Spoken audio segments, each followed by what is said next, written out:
Hello and welcome back to a brand new video where today we are talking about the Xbox 360. And you might be like, Matt, why are we talking about the Xbox 360 when we got the PlayStation 4, we got the Xbox One, we got the PC? Well, today is slightly a sad day. Today is the day that Microsoft pulled the plug, have told us that they are no longer manufacturing the brand new Xbox 360S. If you guys didn't know, throughout the entire cycle of the Xbox 360, we have multiple different types, but the latest one, or the last ever model of the Xbox 360 was called the Xbox 360S, and it came out around at the same time as the Xbox One. It was a new redefined console. It was lighter, slightly better performance, it was cheaper, had a bigger hard drive and stuff like that.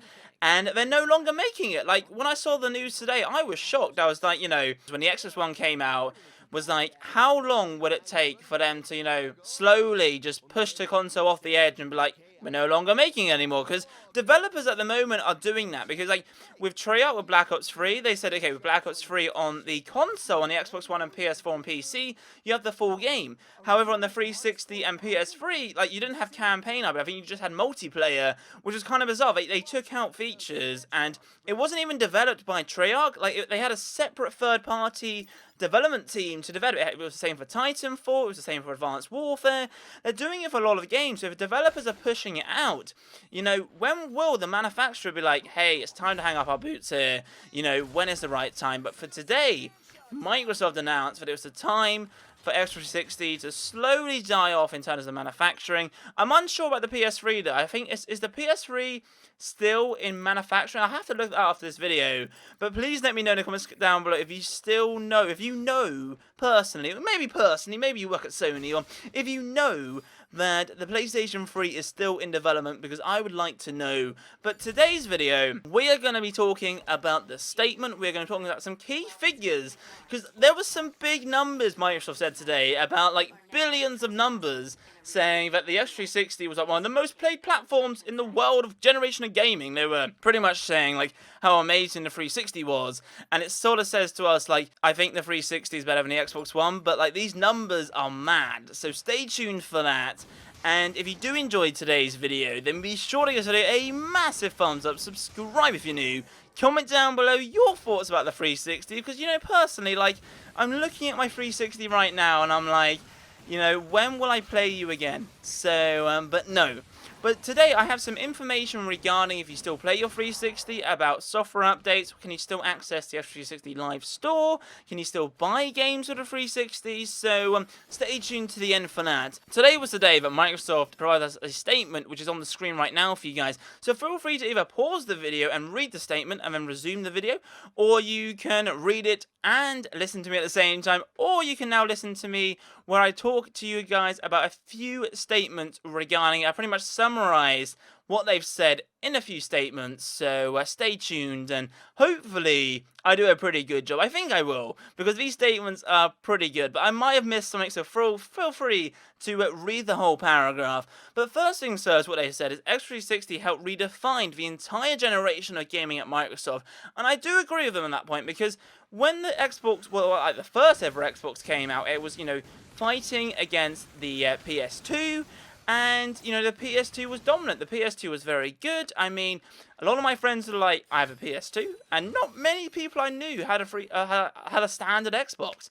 And then when it moved over to the 360 and the PS3 was more multimedia side, whereas the Xbox 360 was more hardcore gaming. It was the only console which was like, oh, hey, we're charging for an online service here, and everyone actually thoroughly enjoyed the gaming experience on the 360, so I agree with them on that point. They also speak about how the X360 evolved Xbox Live, and I agree, because I did a video on my channel talking about the history of Xbox Live, and to this day, including myself, I still prefer the Xbox 360 dashboard to the Xbox One dashboard currently. But regarding Xbox Live, the way it's changed over the years, I mean, currently we're having like 16-player party chats, we've got new messages, we've basically, the whole social media side of Xbox Live has entirely changed.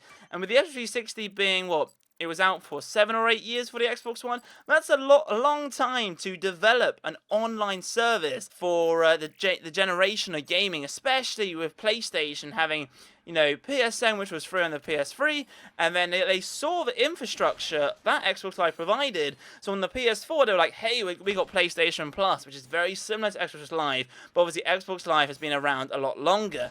Now, for some key numbers, now this might shock you, so please let me know in the comments down below if it does. But did you know that 78 billion gaming hours were played on the 360? It is not like it being turned on, it's like actually you playing a game over the entire world. 78 billion with a B gaming hours played on the X360. And did you know 486 billion Gamerscore achieved? That's mad. I mean, my Gamerscore on like Xbox in general is like 10,000. I mean, 486 billion Gamerscore is just nuts. 27 billion achievements unlocked as well, which I guess 27 billion achievements equals 486 billion gamer scores. So that's pretty good calculation if you wanted to know how many achievements you needed for that gamer score, as well as 25 billion hours spent on apps. And you think about it, apps only came out in the last probably 5 years or so we're talking like Netflix, Twitter, and all that kind of stuff, so that definitely caught up in time. So we're now getting to the section of the video where we're talking about why Microsoft have decided to pull the cord and, hang up their boots to basically, stop manufacturing the 360. So Microsoft decided it was time to end, as they were manufacturing a product which was over a decade old. Now, I do agree with them on that point. I mean, you're producing something which you produced over the last 10 years, and, nothing's really changed. Obviously, the consoles have changed over the generation of the 360, but I think the guys were like, we're still having sales, but, they're not going to lose, like, in terms of, like, the 360 is not going to, like, vanish. It's not going to be like, whoa, it's gone. Because obviously there's still going to be loads of pre-owned versions, people, with sealed copies and stuff like that. So there's plenty of 360s out there. It's not going to, like, disappear at all. There's still plenty out there. But I think that what they were saying is that we no longer need to keep producing and populating the market for the 360. They said that they'll still be selling current stock, so whatever stock they made yesterday, on the weekend, or whatever, will still be available for sale. However, it will be subject to availability dependent on the country. Now, regarding existing users, Microsoft will still support the X360 regarding software updates. You'll still be able to access the Xbox Live servers for the 360. So whatever they do to the Xbox One, they will try and do to the 360 if it's possible. The 360 Live Store is implemented now on the Xbox One, so I guess they are still going to be updating the 360 store. Now, regarding games, if your game will come out for your console, it's not really dependent on the manufacturer. It's mainly dependent on the developer.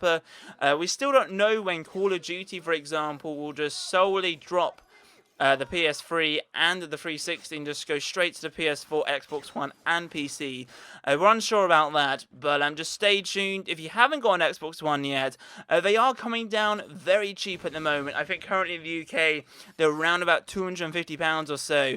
So it's still quite a lot of money, but they are going down in price. So, maybe pick up one this year for Christmas even. It might be like £200 by the end of the year. But no, so thank you guys for watching. If you did enjoy today's video, then be sure to give it a massive thumbs up. Subscribe if you're new. Comment down below and all wonderful jazz. And as always, I'll be seeing you guys in my next video. Adios, chaps. Boom.